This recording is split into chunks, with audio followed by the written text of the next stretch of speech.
রাসূলুল্লাহ আমরা তো শেষ হয়ে গেলাম, আমরা আর কত মার খাবো, আমাদের জন্য কি আল্লাহর কাছে আপনি একটু দোয়া করবেন না? আমার নবীজি বলে, খাব্বাব আম হাসিবতুম আন তাদখুলুল জান্নাতা ওয়ালাম্মা ইয়াতিকুম মাসালুল লাযীনা খালাউ মিন ক্বাবলিকুম মাসাতুহুমুল বা'সাউ ওয়াদ-দাররাউ ওয়া যুলজিলু হাত্তা ইয়াকুলার রাসূল মাতা নাসরুল্লাহ আলা ইন্না নাসরাল্লাহি করিব। কার কথা? সবাই বলেন কার কথা? আমার নবী বলে, খাব্বাব আল্লাহ তাআলা ঘোষণা করে দিয়েছেন, তোমরা কি এমনি এমনি আল্লাহর জান্নাতে যেতে চাও নাকি? এমনি এমনি কি আল্লাহর জান্নাত পাওয়া যাবে? আল্লাহ তাআলা বলেন, হে রাসূল আপনি জানিয়ে দিন, তারা কি এমনি এমনি আল্লাহর জান্নাতে যেতে চায়? না, এমনি এমনি আল্লাহর জান্নাত পাওয়া যাবে না। খাব্বাব তুমি যেমন ভাবে মার খাচ্ছ ওইভাবে মার খেয়ে যাও। জোরে বলেন সুবহানাল্লাহ। তোমরা মার খাও, জুলুম সহ্য করো, নির্যাতন সহ্য করো, যেমন ভাবে নির্যাতনের শিকার হয়েছে তোমাদের পূর্ববর্তী ইমানদারেরা। পূর্ববর্তী ইমানদারেরা যেমন ভাবে মার খেয়েছে, যেমন ভাবে জুলুম সহ্য করেছে, যেমন ভাবে নির্যাতন সহ্য করেছে, তোমরাও তেমন ভাবে নির্যাতন সহ্য করো। পূর্ববর্তী ইমানদারদেরকে কাউকে শুলে চড়িয়ে দেওয়া হয়েছে, কারণ ঢাল থেকে মাথাটা আলাদা করে ফেলে দেওয়া হয়েছে, কাউকে করাত দিয়ে চিরে ফেলে দেওয়া হয়েছে, ওহ শব্দটুকু করতে পারে নাই। তাদের মতো তোমরাও মার খাওয়ার ধৈর্য ধরো। আর শুনে রাখো, আল্লাহর সাহায্য বেশি দূরে নয়, রব্বুল আলামিনের সাহায্য অতি নিকটে। জোরে বলেন সুবহানাল্লাহ। আলহামদুলিল্লাহ আলহামদুলিল্লাহি রাব্বিল আলামিন والصلاة والسلام على سيد المرسلين وخاتم النبيين وعلى آله وأصحابه أجمعين أما بعد فقد قال الله تعالى في كلامه المجيد والفرقانه الحميد। জবান ছেড়ে আমরা সকলে পড়ি, আউযু বিল্লাহি মিনাশ শাইতানির রাজীম। বিসমিল্লাহির রহমানির রহিম।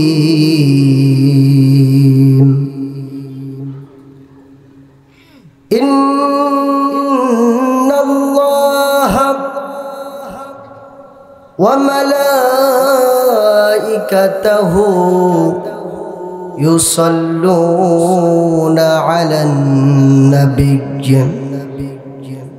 يا أيها الذين آمنوا صلوا عليه وسلموا تسليما।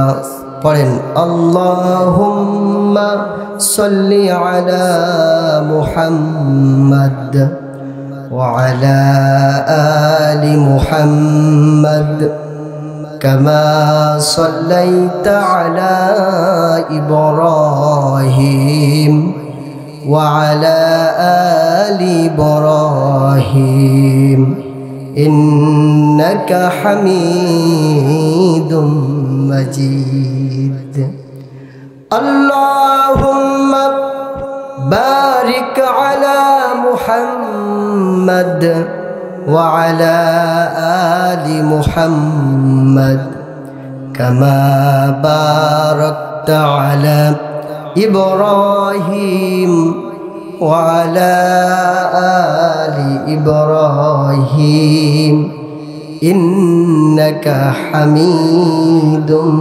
مجيد কোন জমিনের মাটি আমার হবে গোরস্থান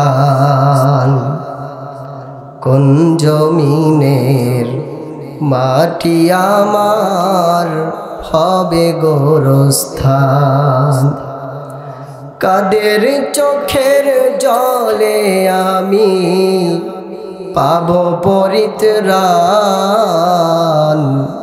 কোন জমিনের মাটি আমার হবে গোরস্থান কার কাঁধে চড়ে আমি কবর দেশে যাব জানি না কার মোনাজাতে খোদার রহম পাব কার কাঁধে চড়ে আমি কবর দেশে যাব জানি না কার মোনাজাতে খোদার রহম পাব কার কারণে করবেন ক্ষমা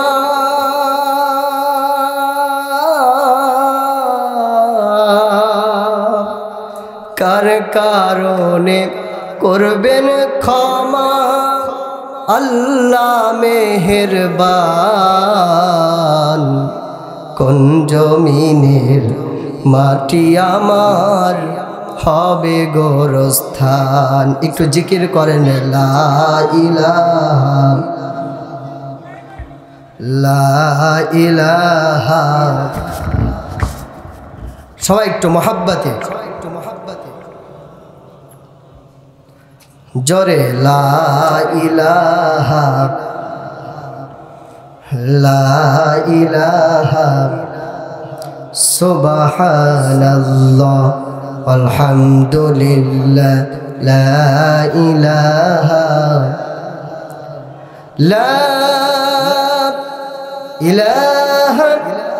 ইল্লাল্লাহ মুহাম্মাদুর রাসূলুল্লাহ সাল্লাল্লাহু ঐতিহ্যবাহী রাজনগর বাঁকাবর্ষী এলাকাবাসীর উদ্যোগে আজকের এই দোয়া ও তাফসিরুল কোরআন মাহফিল আয়োজনে আয়োজিত উক্ত মাহফিলের সম্মানিত মুহতারাম মুকাররম সভাপতি সাহেব উস্তাদ মুফতি ইহসান উদ্দিন মুহতামিম পাজিয়া দারুল উলুম কওমি মাদ্রাসা আল্লাহ তাআলা নেক হায়াত যেন দান করেন হুজুরকে আমরা সকলেই দোয়া করি পড়ে না আমিন আজকের মাহফিলের প্রধান মেহমান হয়ে থাকবেন হযরত মাওলানা কারি তাওহিদুল ইসলাম সদস্য মাজলিসুল মুফাসসিরিন পরিষদ যশোর সহ মঞ্চে উপস্থিত উলামায়ে কেরাম আমার সামনে আছেন পিতৃ সমতুল্য মুরব্বিয়ানে ইজম বন্ধু সমতুল্য আমার খালেদ বিন ওলিদের উত্তরসূরি যুবক ভাইরা পদ্মার অন্তরালে উপস্থিত পদ্মা নাসিনা ধার্মিকা বহু গুণে গুণান্বিতা আমার মা ও বোনেরা আসেন আলোচনার শুরুতে সেই মহান আল্লাহ পাকের দরবারে শির নত করে শুকর গুজার করছি এখানে আসার বসার তৌফিক যে রব দিয়েছেন সুস্থ শরীর নিয়ে সেই রবের দরবারে প্রাণ উজাড় করে বলি আলহামদুলিল্লাহ বিজ্ঞানীরা গোটা বিশ্বকে কিছু যন্ত্র নিয়ে গবেষণা করে পরীক্ষা করার জন্য কিছু জিনিসকে খাঁটি ভেজাল পরীক্ষা করার জন্য কিছু যন্ত্র তৈরি করেছে। যেমন দুধ খাঁটি না ভেজাল, এটা দেখার জন্য খাঁটি কি ভেজাল, দুধে ভেজাল দেয় না, এটা ভেজাল কি খাঁটি এটা দেখার জন্য একটা যন্ত্র তৈরি করেছে, নাম হলো ল্যাপটোমিটার। আছে না নাই? বাতাসের গতি কতটুকু বেশি এটা দেখার জন্য একটা যন্ত্র আছে, নাম হলো থার্মোমিটার। উড়োজাহাজ কত গতিতে চলে এটা দেখার জন্য একটা যন্ত্র আছে, হাইড্রোকোস। শরীরে জ্বর তাপমাত্রা কত বেশি আছে এটা দেখার জন্য একটা যন্ত্র আছে না নাই?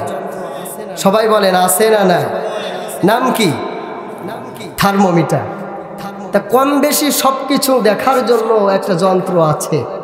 তা আমরা যারা এখানে মুসলমান বসে আছি, দুঃখজনক হলেও সত্য, অনেকে বাজার ঘাটে ঘোরাফেরা করছে, আল্লাহ তাআলা তাদের কপাল দেয় নাই, আমাদেরকে কপালওয়ালা করে এখানে বসার সুযোগ করেছেন কে?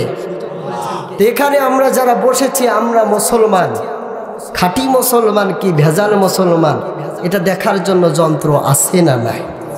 আরো জোরে বলেন আছে না নাই? সেটা হলো ইসলামের প্রাথমিক জামানায় 500 কোটি বিজাতি 150 কোটি মুসলমানকে একটা কারণেই ভয় করেছে, সেটা হলো মুসলমানের হুঙ্কার, বাতিলের বিরুদ্ধে একমাত্র হাতিয়ার। জোরে বলেন ঠিক কিনা মুসলমান? এজন্য মুসলমানের মতো আমরা মুসলমান জাতি, আমাদের শরীরে উমারের রক্ত আছে, আমাদের শরীরে খালিদ বিন ওলীদের রক্ত আছে। হযরত আব্বাস রাদিয়াল্লাহু তাআলা আনহু হুঙ্কার দিয়েছে, 12 মাইল দূর থেকে শোনা গেছে। জোরে বলেন সুবহানাল্লাহ।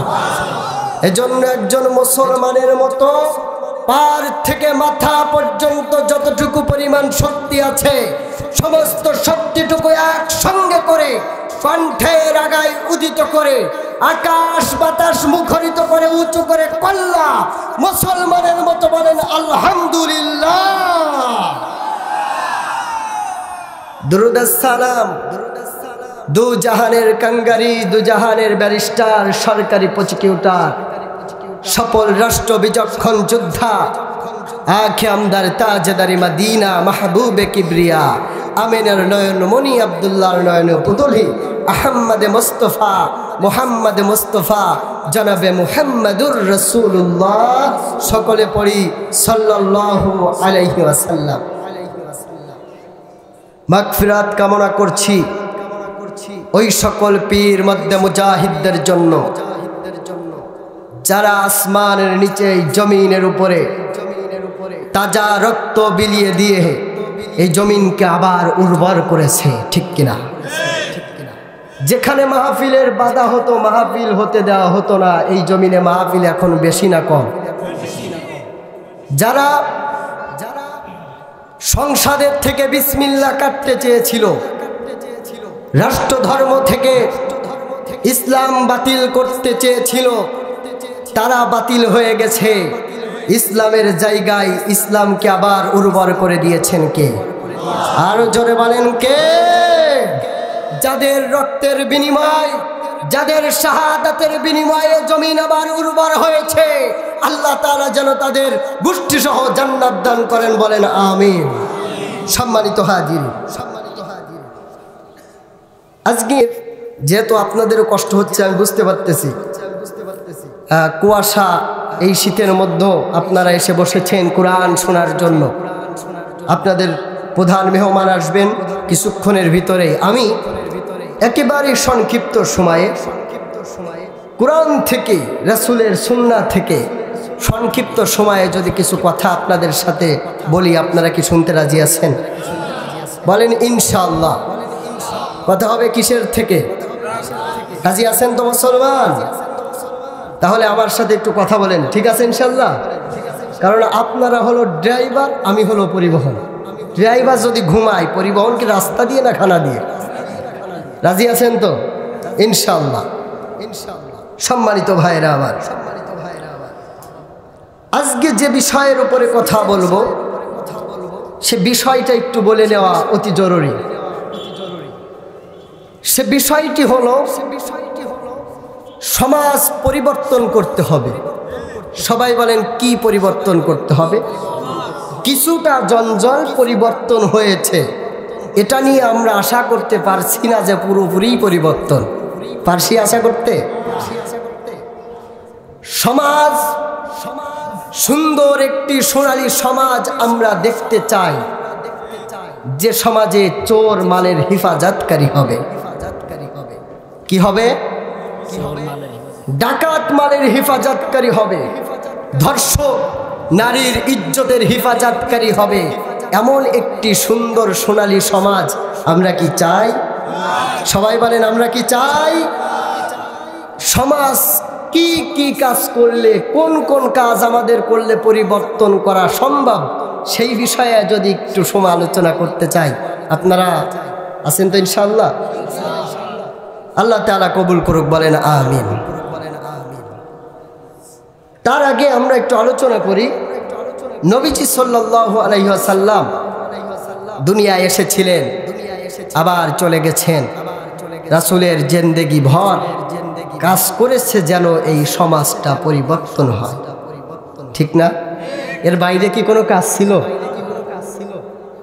যাই করেছেন বিশ্ববাসীকে বাঁচানোর জন্যই করেছেন।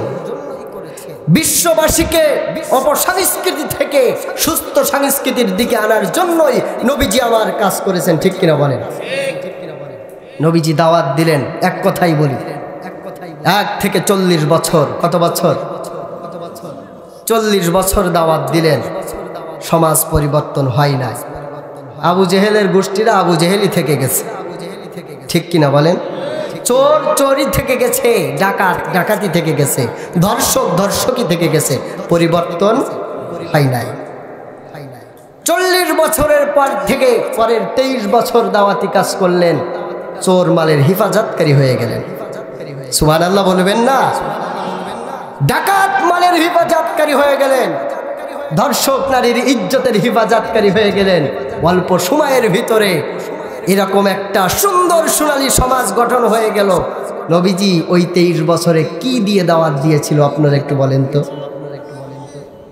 জোরে বলেন, কি দিয়ে দাওয়াত দিয়েছিল?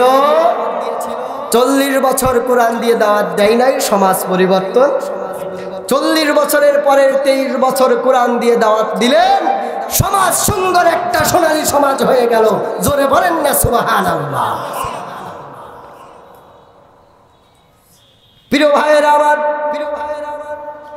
ভালো করে বুঝবেন, হযরতে মুহাম্মদুর রাসূলুল্লাহ সাল্লাল্লাহু আলাইহি ওয়াসাল্লাম একদিন কাবার চত্বরে বসে আছেন। হযরতে খাব্বাব এসে বলেন, ইয়া রাসূলুল্লাহ, ইয়া হাবিবাল্লাহ, আর কত মার খাবো, আর কত জুলুম সহ্য করব, আর কত নির্যাতন সহ্য করব? মার খেতে খেতে কাফেরদের কাছ থেকে তো আমরা শেষ হয়ে গেলাম। খাব্বাব মার খেয়েছিল কি খাই নাই? দিনের দাওয়াত দিতে গিয়ে মার খেয়েছিল কি খাই নাই? কম না বেশি? খাব্বাব বলে, ইয়া রাসূলুল্লাহ, আমরা তো শেষ হয়ে গেলাম, আমরা আর কত মার খাবো? আমাদের জন্য কি আল্লাহর কাছে আপনি একটু দোয়া করবেন না? আমার নবীজি বলে, খাব্বাব, আম হাসিবতুম আন তাদখুলুল জান্নাতা ওয়ালাম্মা ইয়াতিকুম মাসালুল লাযীনা খালাউ মিন ক্বাবলিকুম মাসাতুহুমুল বা'সা والضراء وزلزلوا حتى يقول الرسول متى نصر الله আলা ইন্না নাসরাল্লাহি করিব। কার কথা? সবাই বলেন কার কথা? আমার নবী বলে খাব্বাব, আল্লাহ তাআলা ঘোষণা করে দিয়েছেন, তোমরা কি এমনি এমনি আল্লাহর জান্নাতে যেতে চাও নাকি? এমনি এমনি কি আল্লাহর জান্নাত পাওয়া যাবে? আল্লাহ তাআলা বলেন, হে রাসূল আপনি জানিয়ে দিন, তারা কি এমনি এমনি আল্লাহর জান্নাতে যেতে চায়? না, এমনি এমনি আল্লাহর জান্নাত পাওয়া যাবে না। খাব্বাব তুমি যেমন ভাবে মার খাচ্ছ ওইভাবে মার খেয়ে যাও। জোরে বলেন সুবহানাল্লাহ। তোমরা মার খাও, জুলুম সহ্য করো, নির্যাতন সহ্য করো, যেমন ভাবে নির্যাতনের শিকার হয়েছে তোমাদের পূর্ববর্তী ইমানদারেরা। পূর্ববর্তী ইমানদারেরা যেমন ভাবে মার খেয়েছে, যেমন ভাবে জুলুম সহ্য করেছে, যেমন ভাবে নির্যাতন সহ্য করেছে, তোমরাও তেমন ভাবে নির্যাতন সহ্য করো।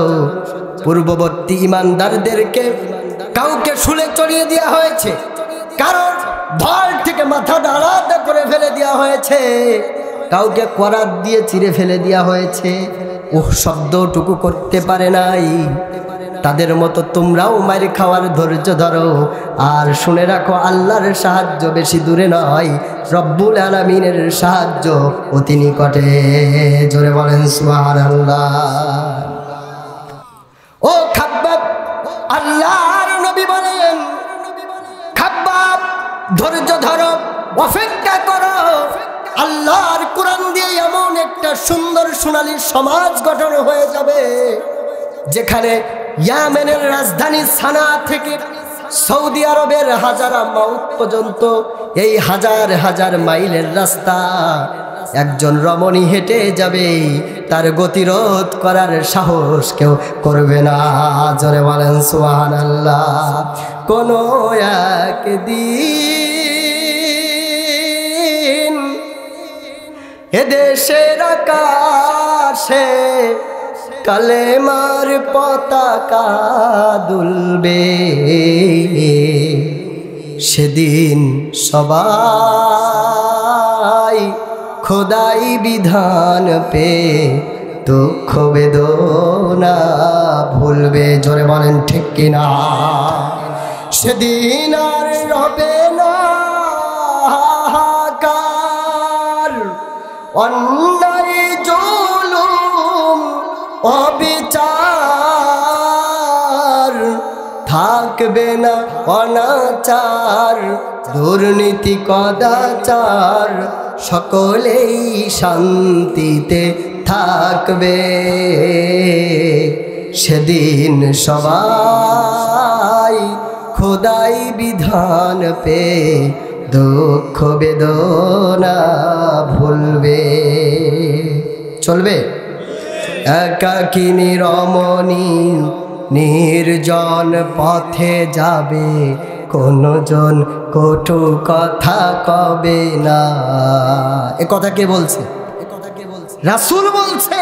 খাব্বাব শোনো, একাকিনী রমণী নির্জন পথে যাবে, কোনজন কটু কথা কবে না। কোনদিন পথে ঘাটে সম্পদের মোহে খুনার রাহাজারি হবে না। সেই দিন আর নয় বেশি দূরে, আর কিছু পথ গেলে মিলবে। সেদিন সবাই খোদাই বিধান পে দুঃখ বেদনা ভুলবে। বলেন ঠিক কিনা? ও খাব্বাব অপেক্ষা করো, ধৈর্য ধরো। ইয়েমেনের রাজধানী সানা থেকে হাজার মাইল পর্যন্ত এই হাজার হাজার মাইলের রাস্তা একজন রমণী হেঁটে যাবে, তার গতিরোধ করার কেউ সাহস করতে পারবে না। শুধু তাই নাই, যারা চুরি করত তারা মালের হেফাজতকারী হয়ে যাবে। সুবহানাল্লাহ। যারা ডাকাতি করত তারা মালের হেফাজতকারী হয়ে যাবে, যারা ধর্ষণ করত, যারা ইফতিজিন করত, তারা নারীর ইজ্জতের হেফাজতকারী হয়ে যাবে। খাব্বাব তুমি অপেক্ষা করো, আল্লাহর কোরআন দিয়ে এমন একটা সুন্দর সোনালী সমাজ গঠন হয়ে যাবে। খাব্বাব বলেছে, সে সময় আমার মাথায় খটকা লেগেছে, এটা কিভাবে সম্ভব? ইয়ামেনের রাজধানী সানা থেকে হাজারামাউত পর্যন্ত একজন পুরুষ মানুষ যদি হেঁটে আসে, পুরুষ মানুষ যদি আরোহণ করে আসে, সে তার জীবন নিয়ে আসতে পারে না। কি নিয়ে আসতে পারে না? সেখানে একজন রমণী হেঁটে আসবে, যার গতিরোধ কেউ করবে না। যারা চুরি করত তারা মালের হেফাজতকারী হবে, এটা কিভাবে সম্ভব? কিন্তু এমন সুন্দর সোনালী সমাজ কোরআন দিয়ে গঠন হয়েছে কি হয় নাই? খাব্বাব বলে, আমি দেখেছি আল্লাহর কোরআন দিয়ে ওই 30 বছরের ভিতরে এমন সুন্দর সোনালী সমাজ গঠন হয়ে গেছে। ইয়ামেনের রাজধানী সানা থেকে একজন নারী হাজারে মাউত পর্যন্ত এসেছে, যারা চুরি করত ঠিক তারা মালের হেফাজতকারী হয়ে গেছে। সুবহানাল্লাহ বলেন। আচ্ছা মুসলমান ভাইরা, এমন একটা সুন্দর সোনালী সমাজ আসমানের নিচে জমিনের উপরে আবারও গঠন হয়ে যাক। মুসলমান আমরা চাই তো? কারা কারা চাই? দুহাত তুলে আল্লাহকে দেখা দেয় মুসলমান। নারায়ে তাকবীর, নারায়ে তাকবীর। আল্লাহ কবুল করুক, বলেন আমিন। আরো যদি একটু উপমা দিই, আরো যদি একটু উদাহরণ দিই, আপনারা আরো বুঝতে পারবেন কেমন সুন্দর সোনালী সমাজ গঠন হয়েছিল। বলবো হযরতে আবু বকর রাদিয়াল্লাহু তাআলা আনহুর জামানায়। কার জামানায়? আবু বকর।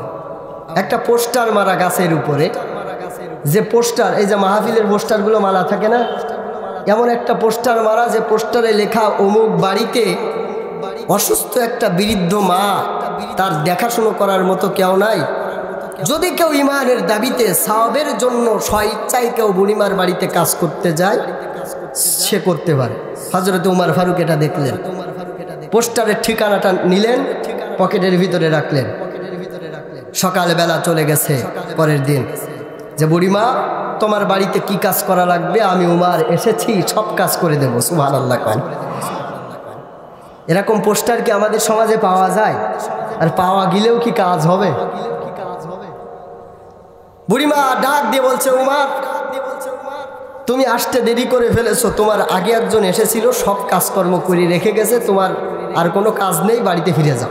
সুবহানাল্লাহ।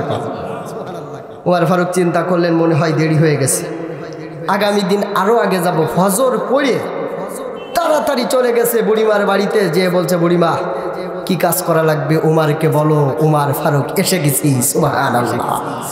বুড়িমা বলছে, উমর ফিরে যাও, তোমার আগে একজন এসেছিল, আমার সব কাজ করে রেখে গেছে। সুবহানাল্লাহ।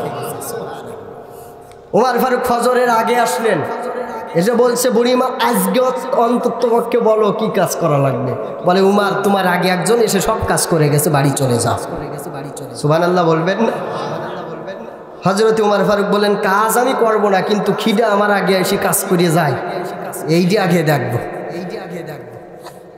পরের দিন রাতের বেলায় পাহারায় বসে গেছে, চৌকি দিয়া শুরু করে গেছে জঙ্গলের আড়ালে, যে কে আসে বুড়ির বাড়িতে আর কে কাজ করে আমার আগে এসে।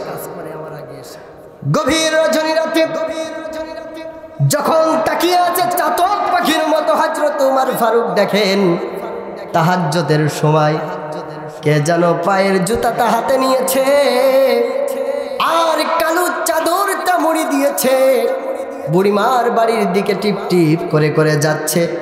উমর ফারুক বললেন, বারে বারে ঘুঘু তুমি খেয়ে যাও ধান। পিছন দিয়ে যাইয়া জোর করে চাপটি করে ধরে বলছে, কে বেটা, মুখটা খোলো, আমার আগে এসে বুড়ির বাড়িতে সব কাজ করো, আমার কোনো সুযোগই হয় না। হযরত উমর ফারুক এটা দেখলেন, দেখে মুখের থেকে কালো চাদরটা যখন টান দিয়েছে, টান দিয়ে দেখে তো আর কেহ নাই, এ তো এই জামানার খলিফা হযরতে আবু বকর। জোরে বলেন সুবহানাল্লাহ। ও মদিনার মাটি রে, সকলে সুখ বুঝি তোর ওর কপালে, মদিনায় যাইতে ইচ্ছা হয় কি হয় না? বলেন না, ও মদিনার মাটি রে সকল সুখ বুঝি তোর কপালে। ও মদিনা রে তোর বুকে আমার নবী, যার লাগি পাগল সবই সহে না আর পরাণে। ও মদিনার মাটি রে সকল সুখ বুঝি তোর কপালে। এমন সুন্দর সোনালী সমাজ। খলিফা হযরত ওমর বলে, খলিফা আপনি বুড়িমার বাড়ি এসে কাজ করেছেন, উমর ফারুকের দুঃখ নাই কষ্ট নাই, এটা একটা সওয়াবের কাজ। সুবহানাল্লাহ বলেন না? কিন্তু আমার কষ্ট হলো কেন গভীর রজনী রাতে আমাকে এটা বলতে হবে? আর কেন মানুষের আড়ালে, কেন পায়ের জুতাটা হাতে নিয়ে কোনো শব্দ ছাড়া কালো চাদর মুড়ি দিয়া কেন বুড়িমার বাড়িতে যাও? আমাকে এটা বলতে হবে।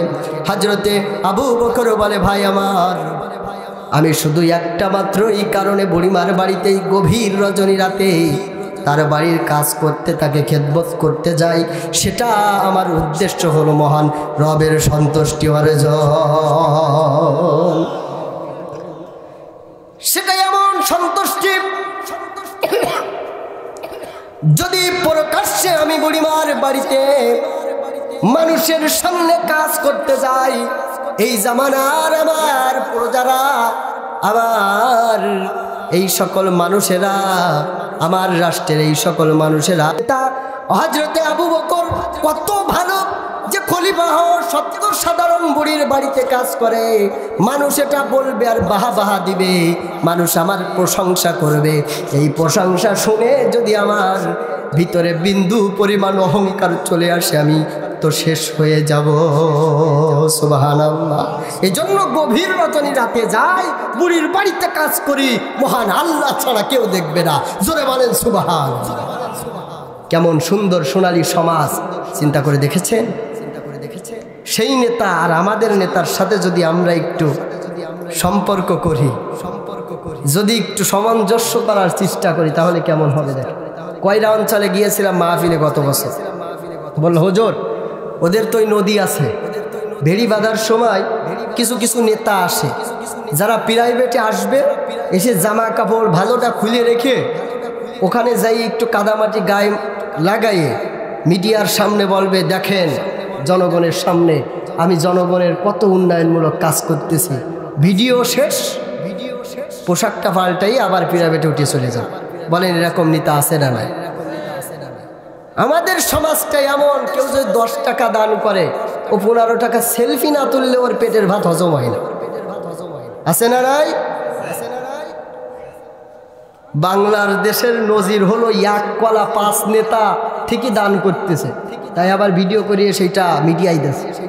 একটা কলা 5 জন নেতা গরিবের সামনে হাত দিয়ে, 1 কলায়, কয় কলা? একটা কলা 5 জন নেতা কলায় হাত দিয়ে গরিবকে দান করতেছে, তার সেলফি নিচ্ছে। তো এই নেতা আর আমাদের হযরতে ওমর ফারুক, হযরতে আবু বকর নেতা কখনো কি এক হতে পারে?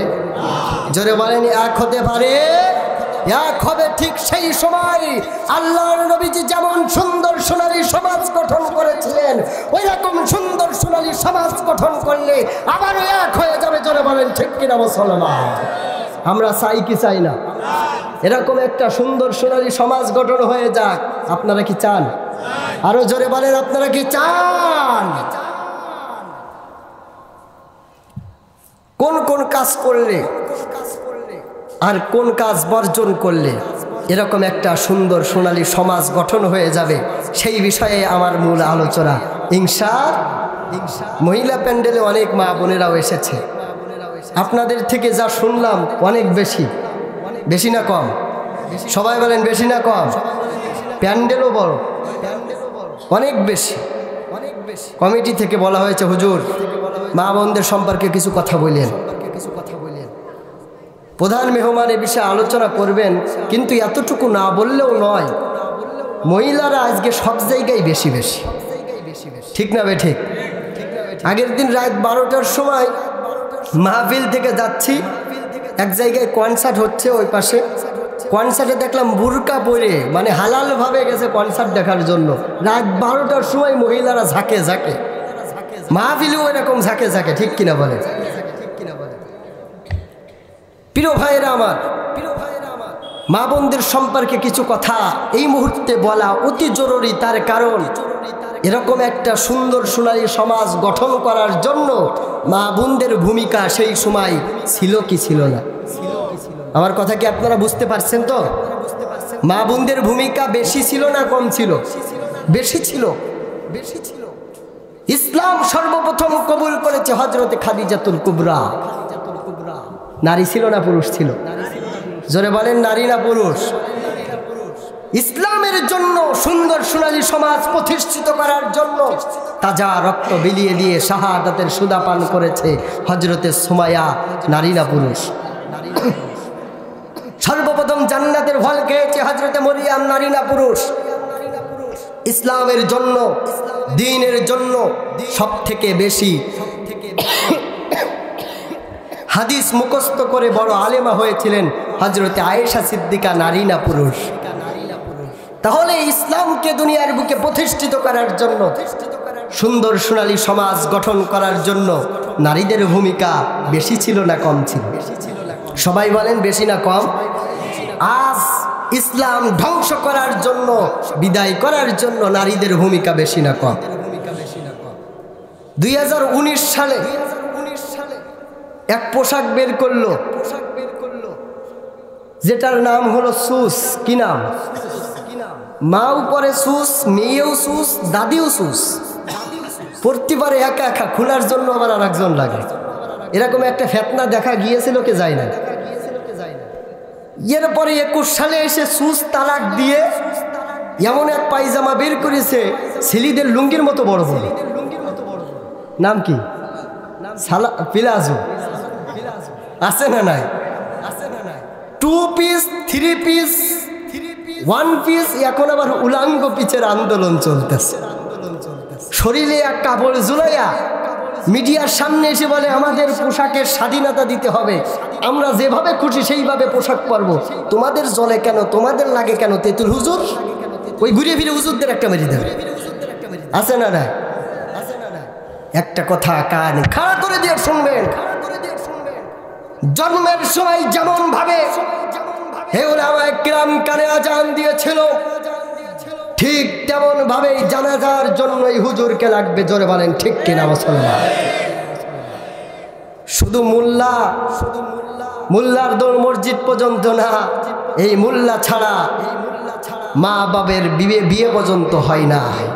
ঠিক না বে ঠিক? লাগবে কি লাগবে না? এই মোল্লারে ছাড়া তোদের কবর হবে না। ঠিক না বে ঠিক? এই মোল্লারে ছাড়া তোদের দাফন হবে না। এই মোল্লা ছাড়া তোর জানাজা কেহ পড়বে না। এই মোল্লা ছাড়া তোর জানাজা কেহ পড়বে না। এই মোল্লারে ছাড়া তোদের কবর হবে না। জোরে বলেন ঠিক কিনা? সারা জীবন করলি রে তুই যে মোল্লারে ঘৃণা, সেই মোল্লারে লাগবে পরে সেইটা ভাবলি না। এই মোল্লা না থাকিলে তোর মার বিয়ে হতো না। ঠিক কিনা? এই মোল্লা না থাকিলে তোর মার বিয়ে হতো না। এই মোল্লারে ছাড়া তোদের কবর হবে না। ঠিক না বেঠে? প্রিয় ভাইরা, মা বোনদের সম্পর্কেও সময় পেলে কিছু আলোচনা থাকবে ইনশাআল্লাহ। তো ওয়াজ মাহফিলে আমরা 1-1.5 ঘন্টা আলোচনা পর্দা সম্পর্কেও করলে ওদের এক কথাই সব শেষ হয়ে যায়। আমরা বলি পর্দা করো, পর্দা করো। এক শ্রেণীর লোক আছে পর্দা মেঘনা যমুনা এক করো, আছে না নাই? সব শেষ। এমন একটা অবস্থায় বিদেশি হিন্দি সিরিয়ালে এমন একটা কারখানা শুরু করেছে যে এমন একটা সময় ছিল যে সময় যদি ঘর থেকে কোনো মেয়ে পালায় যেত, 18 বছর 19 বছর বয়সের মেয়েরা পালায় যেত। ঠিক কিনা? আর এখন এমন একটা অবস্থা হয়েছে যে 18 বছর 19 বছরের অবিবাহিত মেয়েরা পালাই যায় না, এখন সব পালাই যায় একটার মা, দুটোর মা, নানি, খালা, ফুফু, ঠিক কিনা? এই সিচুয়েশন তৈরি হয়েছে আমাদের মধ্যে। আল্লাহ তাআলা যেন আমাদের সকলকে হেফাজত করে, বলে না আমিন। তাহলে আমরা বলছিলাম সুন্দর একটা সোনালী সমাজ গঠন করতে হবে। কেমন সমাজ? সুন্দর সোনালী সমাজ আমরা সবাই চাই না? চাই সবাই, কিন্তু এটা হচ্ছে না। কারণ হলো 4টা। সবাই বলেন তো কয়টা? আমার কথা কি আপনারা বুঝেছেন? কোন কারণে সুন্দর সোনালী সমাজ গঠন হচ্ছে না? কারণ কয়টা? 4 শ্রেণীর মানুষ, 4 সমাজের মানুষ তারা চায় না যে আল্লাহর কোরআন সমাজে প্রতিষ্ঠিত হয়ে যাক, আল্লাহর কোরআন দিয়ে সুন্দর একটা সোনালী সমাজ গঠন হয়ে যাক, যেখানে চোর মালের হেফাজতকারী হবে, ডাকাত মালের হেফাজতকারী হবে, ধর্ষক নারীর ইজ্জতের হেফাজতকারী হবে। কয় শ্রেণীর মানুষ চাই না? সবাই বলেন তো কয় শ্রেণী? 4 শ্রেণী। আসেন 1 নম্বর কারা চাই না, শুনতে রাজি আছেন তো? আপনাদের কি কষ্ট হচ্ছে? চলবে না বন্ধ করে দেব? তার কারণে বাংলার জমিনের মানুষ রাত জেগে কোরআন শুনতে চায়, রাত জেগে তাফসীর মাহফিল শুনতে চায়। যারা পায়ে তারা শুরু করেছিল কোরআন বন্ধ করে দেবে, এটা কখনো সম্ভব নয়। জোরে বলেন ঠিক কিনা মুসলমান? চলবে না, বন্ধ হবে। 1 নম্বর সুন্দর সোনালী সমাজ, এই সমাজে গঠন হয়ে যাক আসমানের নিচেই জমিনের উপরে। আল্লাহর নবী যেমন সমাজ গঠন করেছিলেন এমন সমাজ গঠন হয়ে যাক। সবাই আমরা চাইলেও আমাদের মধ্যে যারা চোর আছে তারা চাইবে না আল্লাহর কোরআন দিয়ে সমাজ গঠন হয়ে যাক। কারা চাইবে না? জোরে বলেন কারা চাইবে না? চোরেরা। বলবেন হুজুর সবাই চাইলেও চোররা কেন চাইবে না? কারণ আছে না নাই? আরো জোরে বলেন কারণ আছে না নাই? আল্লাহ তাআলা বলেন চোররা কেন চাইবে না আল্লাহর কোরআন দিয়ে সুন্দর সোনালী সমাজ গঠন হয়ে যাক? তার কারণ হলো আল্লাহ তাআলা কোরআনে কোট করে দিয়েছেন, ওয়াস-সারিকু ওয়াস-সারিকাতু ফাকতাউ আইদিয়াহুমা। যদি বুঝে থাকেন বলেন তো এই কথাটা কার কথা? আল্লাহ রাব্বুল আলামিন বলে তোমরা যারা চোর ধরতে পারবে, চোর ধরবে আর চোরের হাত কেটে দেবে। বলেন তো চোর ধরে কি করতে হবে? চোর ধরবে আর চোরের হাত কেটে দিতে হবে।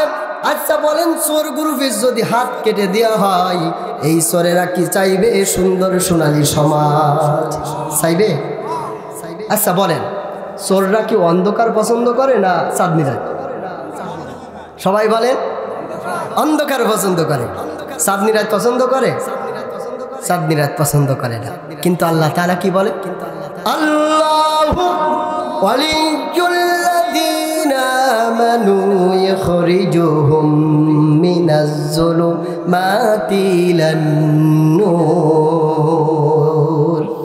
রব্বুল আলামিন বলেন চোররা অন্ধকার পছন্দ করেন, কিন্তু আমি আল্লাহ রব্বুল আলামিন চাই না অন্ধকার। আমি আল্লাহ তাআলা আল্লাহর কোরআন দুনিয়ার বুকে দিয়েছি যেন চোর গ্রুপের হাত কেটে কেটে সমাজ আলোকিত করার জন্য। জোরে বলেন সুবহানাল্লাহ। তাহলে চোরের হাত যদি কাটা হয় তাহলে সমাজ পরিবর্তন হওয়ার সম্ভাবনা আছে না নাই? আছে। প্রিয় ভাইয়েরা, মনে করেন চোরের হাত কেটে দিলেন, চোরের মেয়ে বিবাহের জন্য ছেলেপক্ষরা দেখতে এসেছে। সবাই দেখে যে মেয়ের বাপের হলো হাত কাটা, কেউ বসতে চায় না। একজন বলে আপনারা কেন বসেন না, আপনাদের জন্য সুন্দর বসার ব্যবস্থা আছে, সবাই বসেন। একজন ডাক দিয়ে বলে না, আমরা এখানে কেউ বসবো না, তার কারণ আমরা বিবাহ করতে এসেছি, কিন্তু চোরের মেয়ে আমরা বিবাহ করব না। ঠিক কিনা বলেন? সমাজে বিচার ব্যবস্থা হবে, বিচারকরা বসার জন্য চেয়ার পাবে, সাধারণ মানুষগুলোকে চেয়ার দেওয়া হবে বসার জন্য, কিন্তু হাত কাটা গ্রুপের জন্য কি চেয়ার দেওয়া হবে? হবে? চায়ের দোকানে হাত কাটা গ্রুপ বসতে পারবে না, লজ্জা লাগবে। আপনারা এবারে জবাব দেন, চোরদের যদি এমন ভাবে অপমান করা হয়, অপদস্থ প্রত্যেকটা জায়গায় হয়, কোন চোর কি চাইবে আল্লাহর কোরআন দিয়ে সমাজ প্রতিষ্ঠিত হয়ে যাক? চাইবে? চাইবে না। কিন্তু চোরের বিচার কি সমাজে আছে? বিচার নাই, এই জন্য সুন্দর সোনালী সমাজ গঠন নাই। হয় আমরা আসলে ওই হিসকা চোরদের ধরে, যারা 10 টাকা 5 টাকা চুরি করে, এদের ধরে কিছু মারধর দেওয়া হয়, পুলিশের কাছে অনেক সময় উঠাই দেওয়া হয়, কিন্তু যারা কলমের খোঁচা মেরে লক্ষ টাকা চুরি করে, এদের বিচার কি হয়? করোনার সময় আপনারা দেখেছেন গরিবের হকগুলো নষ্ট করে গরিবের জন্য ত্রাণ পাঠানো হয়েছে, চেয়ারম্যানের দল ওই ত্রাণগুলো নিয়ে সব গুদাম গুদাম নিজের গুদামে ভরেছে, তেলগুলো পালঙ্গর নিচেই ঢুকাই দিছিল, আছে না নাই? এই চোরদের যদি হাত কেটে দেওয়া হতো, এ সমাজ পরিবর্তন হতে বিন্দু পরিমাণ সময় লাগতো না। জোরে বলেন ঠিক কিনা মুসলমান? একটা নিউজে দেখেছিলাম, মেম্বার তার নিজের স্ত্রীর নামে বিধবা ভাতার কাট করেছে। কথা বুঝতে পারিছেন? মেম্বার নিজের স্ত্রীর নামে বিধবা ভাতার কাট করেছে। এই চোরের বিচার করার দরকার আছে না না? যারা গরিবের হক নষ্ট করে, যারা গরিবের হক নষ্ট করে করে নিজের পকেটে ঢুকায়, রিক্সা চালকের মাথার ঘাম পায়ে ফেলানো, এই ঘামের টাকা যারা নিজের পকেটে ঢুকায়, কলমের খোঁচা মেরে যারা লক্ষ টাকা চুরি করে, এই সকল চোরদের যদি হাত কেটে দেওয়া হয়, সমাজ পরিবর্তন হতে বিন্দু পরিমাণ সময় লাগবে না। জোরে বলেন ঠিক কিনা মুসলমান? হাইরে সাদের দুনিয়ায় মানুষ পাওয়া বড় দায়, মানুষ দেখতে চল হয়ে এবারে জাদু ঘরে যাই সবাই। ঠিক কিনা? রাস্তাঘাটে যাই না চলা এই মানুষের ভিড়ে, এই ভিড়ের মাঝে কেহ আবার অন্যের পকেট মারে, মসজিদেতে থাকে না জায়গা মুসাল্লিদের ভিড়ে, এই ভিড়ের মাঝে কেহ আবার জুতো চুরি করে। আমারও মাঝে মাঝে চুরি হয়, বক্তার জুতো যদি চুরি হয়, বলেন সমাজ কিভাবে পরিবর্তন হবে? হাইরে এদের যদি মানুষ বলো, এদের যদি মানুষ বলো, আমার বলার কিছু নাই, মানুষ দেখতে চলো এবারে জাদু ঘরে যাই সবাই। জোরে বলেন ঠিক কিনা? তাহলে 1 নম্বর, যারা কোরআন চাই না, যারা সুন্দর সোনালী সমাজ চাই না, তাদের নাম কি? জোরে বলে চোর। আল্লাহর নবীজি বললেন, ও সাহাবীরা, তোমরা কি জানো এই দুনিয়ার বুকের সব থেকে বড় চোর কারা? সাহাবীরা বললেন, ইয়া রাসূলুল্লাহ, আল্লাহ এবং তার রাসূলই ভালো জানেন। সুবহানাল্লাহ বলবেন না? আল্লাহ এবং তার রাসূলই ভালো জানেন। আমার নবীজি বললেন, সাহাবীরা, এই দুনিয়ার বুকের সব থেকে বড় চোর হলো তারা যারা নামাজ চুরি করে। কি চুরি করে? যারা নামাজ চুরি করে। নামাজ চোর আছে না নাই? সবাই বলেন আছে না নাই? দেখবেন কিছু মানুষ কম্পিউটারের গতিতে ঘা দেয়, 1 মিনিটে 4 রেখাত, আছে না নাই? রুকুতি যাবে, ওর উঠার সময় লাগে না, রুকুতি যাইয়েই ডাইরেক্ট অ্যাকশনে সিজদায়, আছে না এরকম? জেনে রমজান মাস আসতেছে, দেখবেন যে হুজুর খতম তারাবি 40 মিনিটই শেষ করে দেবে, কিছু মুসাল্লি বাইরে এসে বলবে, হুজুর একটা পাইছি আমরা, তাই না? আর যে ইমাম সাহেব একটু সুন্দর সহি শুদ্ধভাবে তেলাওয়াত করে ধীর গতিতে, কিছু মুসাল্লি বাইরে এসে বলবে হুজুর এর রেখেছে কিটা, এর বেতন কত? সভাপতি নিরুপায় হয়ে বলে হুজুরের বেতন হলো 4000 টাকা। কত? বলে বাজারে 1500 টাকার হুজুর, গাদা গাদা, এর বাদ দাও তো মাথায়। আছে না ভাই? এরকম নামাজ চোর আছে না? ভালো করে বুঝবেন। হযরত আবু বকর রাদিয়াল্লাহু তাআলা আনহু কাপড়ের ব্যবসা করতেন। একজন নারী কাপড় কেনার জন্য গেলেন, একটা কাপড় কিনে আনলেন। কিছুক্ষণ পরে কাপড়টা নিয়ে হযরত আবু বকরের দিকে নিক্ষেপ করলেন আর বললেন, টাকা দিয়ে কাপড় কিনেছি, ছিঁড়া কাপড় আমি কিনতে চাই না। আল্লাহ তাআলা কিয়ামতের ময়দানে এই সকল নামাজ চোরদের নামাজ, ছিঁড়া ফুটা নামাজগুলো তার মুখের উপরে মেরে দেবেন আর বলবেন, এ নামাজ জান্নাতের জন্য বিন্দু পরিমাণ উপকারে আসবে না। পরিবর্তন হবে তো ইনশাআল্লাহ? পরিবর্তন হবে তো ইনশাআল্লাহ? যারা নামাজ চুরি করে এদের জন্য সমাজ পরিবর্তন হচ্ছে না। আসেন সংক্ষেপে শেষ করছি। এই তো টাইম লেখা শুরু হয়ে গেছে। কত?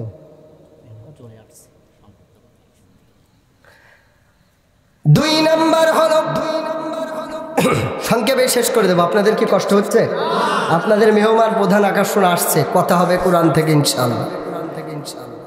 দুই নাম্বার হলো, যারা সুন্দর সোনালী সমাজ গঠন হয়ে যাক, যারা চাই না তাদের নাম হলো ডাকাত। জোরে বলেন তো তাদের নাম কি? আরো জোরে বলেন তাদের নাম কি? দুই নাম্বার হলো ডাকাত। আপনারা বলতে পারেন ডাকাত কেন চাই না?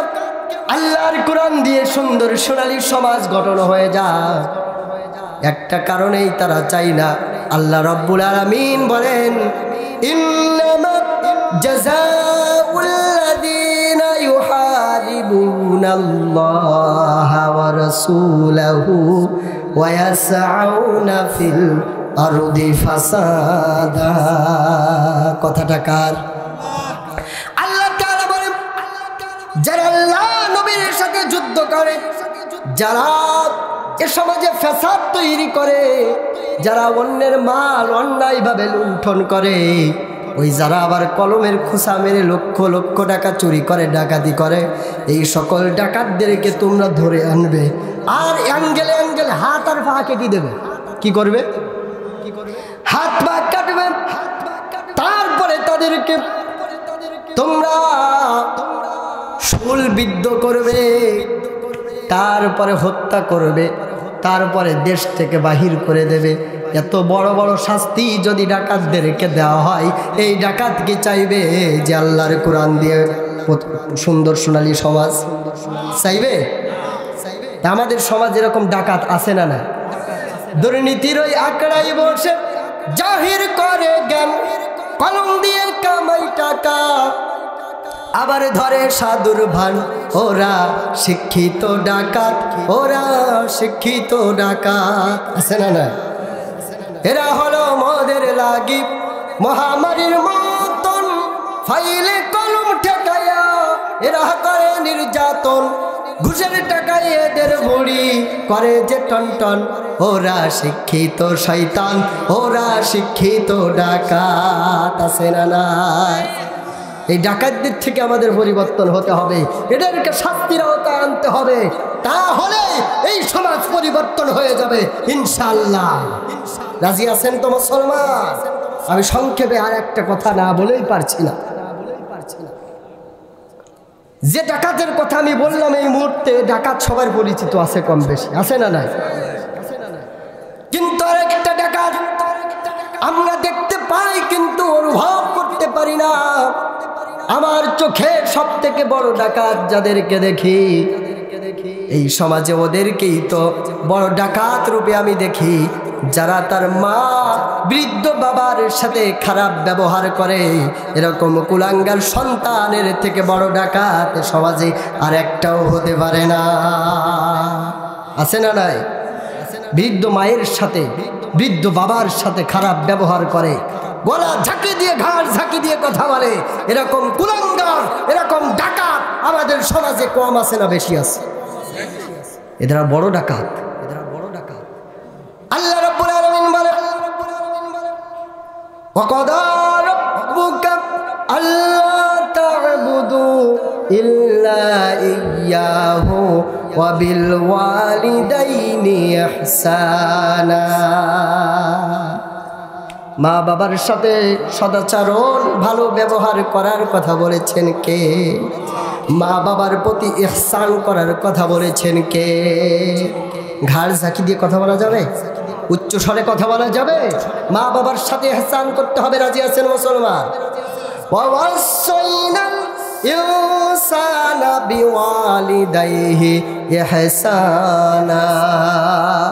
যে মা এত কষ্ট করলো, 10 মাস 10 দিন গর্ভে রাখলো, যে মা লাথির পরে লাথি খাইলো, ওই মা বাবার প্রতি খবরদার খারাপ ব্যবহার করা যাবে না। ওই মা বাবার প্রতি ইহসান করতে হবে। রাজি আছেন তো ইনশাআল্লাহ?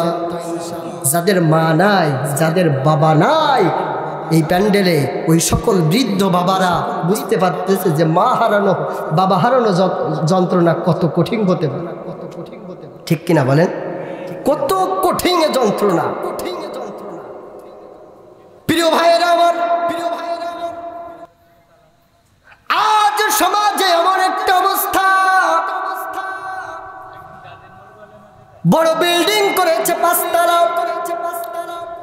তলা বিল্ডিং করেছে, গেটের সামনে লেখা মা বাবার দোয়া, দরজার সামনে লেখা মায়ের দোয়া। যদি জিজ্ঞেস করা হয় মা কোথায়, বাবা কোথায়, বলে মা অন্যের বাড়িতে কাজ করে আর বাবা রিক্সা চালায়। আছে না নাই? মায়ের জন্য 5 তলার ভিতরে একটা রুম হলো না, বাবার জন্য একটা রুম হলো না। ওই বিল্ডিং এর দাম আমার আল্লাহর কাছে বিন্দু পরিমাণ হতে পারে না। পারে? ওই মা বাবা আবার মারা গেলে বড় গরু জবাই দিয়ে এলাকাবাসীর খাওয়ায়। আছে না নাই? ও তুই জিন্দা থাকতে এক মুঠো ভাত, জিন্দা থাকতে এক মুঠো ভাত দিলি না মায়ের মুখে, মরলে খাওয়াও পাড়ার লোক ডেকে রে তুই, মরলে খাওয়াও পাড়ার লোক ডেকে। মাসে মাসে করলে তুমি কত টাকা জমা, বাড়ি বাড়ি ভিক্ষা করে তোমার মা বাবা। ঠিক কিনা? ও তোর বউয়ের হাতে সোনার বালা, দিন যাই তার কত সুখে, মরলে খাওয়াও পাড়ার লোক ডেকে রে তুই, মরলে খাওয়াও পাড়ার লোক ডেকে। আছে না নাই? একটা বৃদ্ধাশ্রমের ঘটনা বলে আমি আলোচনা শেষ করছি। একজন সাংবাদিক একটা বৃদ্ধাশ্রমে গিয়েছিল। সাংবাদিক বৃদ্ধাশ্রমে গিয়ে একজন বৃদ্ধ মার কাছে বলছে, মা তোমার একটু ইন্টারভিউ আমি নিতে চাই, তোমার কাহিনীটা বলো। মা ডাক দিয়ে বলছে, আমার কোনো কাহিনী আমি বলতে পারবো না, শুধুমাত্র একটা চিঠি লিখেছি, এই চিঠিটা তোমার প্রচারের মাধ্যমে আমার সন্তানের কাছে যেন পাঠায়া দাও। চিঠিটা সাংবাদিক হাতে নিয়েছে।